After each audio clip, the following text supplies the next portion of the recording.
Salam, hər vaxtınız xeyir. Bugün izah edəcəyimiz mövzu yer kürəsində olan əsas boğazlar və kanallardır.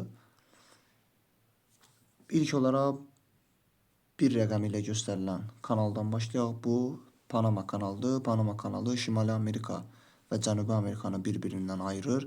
Sakit Okean və Atlantik Okeanını birləşdirir. 2 rəqəmi ilə göstərilən kanal Süveyş kanalıdır. Süveyş kanalı Aralıq dənizi ilə Qırmızı dənizi birləşdirir. Həmçinin Afrika ilə Asiyanı ayırır. 3 rəqəmi ilə göstərilən kanal Balkan yarımadasının cənubunda Yunanistanın ərazisində olan məşhur Korinf kanalıdır. 4 rəqəmi ilə Kil kanalı göstərilmişdir. Kil kanalı Jutlandiya yarımadasının cənubunda Danimarka və Almaniya sərhədi boyunca çəkilmişdir. Bu kanal Baltik dənizi ilə Şimali dənizi birləşdirir. 5 rəqəmi ilə Cəbal Tarıq boğazı göstərilmişdir. Cəbal Tarıq boğazı Avropanı Afrikadan ayırır. Həmçinin Aralıq dənizi ilə Atlantik Okeanını bir-birinə birləşdirir.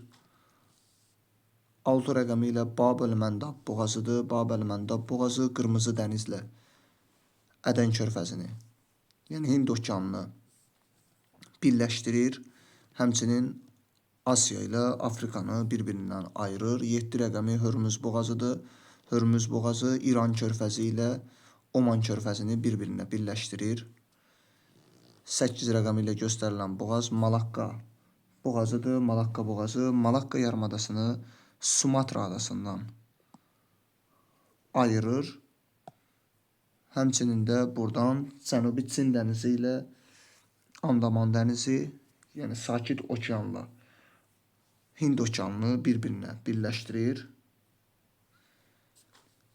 9 rəqəmi ilə göstərilən boğaz La-Manş boğazıdır. La-Manş boğazı Böyük Britaniya adasını Avropadan ayırır və onun şimal-şərq hissəsində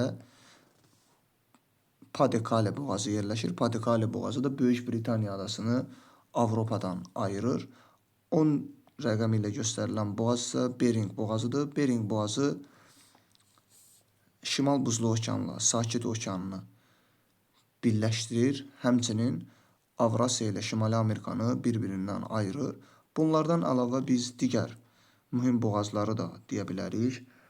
Bunlara 11 rəqəmi ilə göstərilən Drake boğazı. Drake boğazı Antarktida və Cənubi Amerikanı bir-birindən ayırır. Atlantik və Sakit Okeanını bir-birinə birləşdirir. Həmçinin Madaqaskarla Afrika arasında Mozambik boğazı dünyanın ən uzun boğazlarından biri hesab edilir. Bunlardan əlavə Yapon adalarından Hokkaidonu Sakhalin adasından ayıran Laperuz boğazı, həmçinin Hokkaidonu Kuril adalarından ayıran Kunashir boğazını deyə bilərik. Baffin adasını Qrenlandiyadan ayıran Davis boğazı. Davis boğazı həmçinin Baffin dənizi ilə Atlantik dənizində, Atlantik okeanında bir-birinə birləşdirir.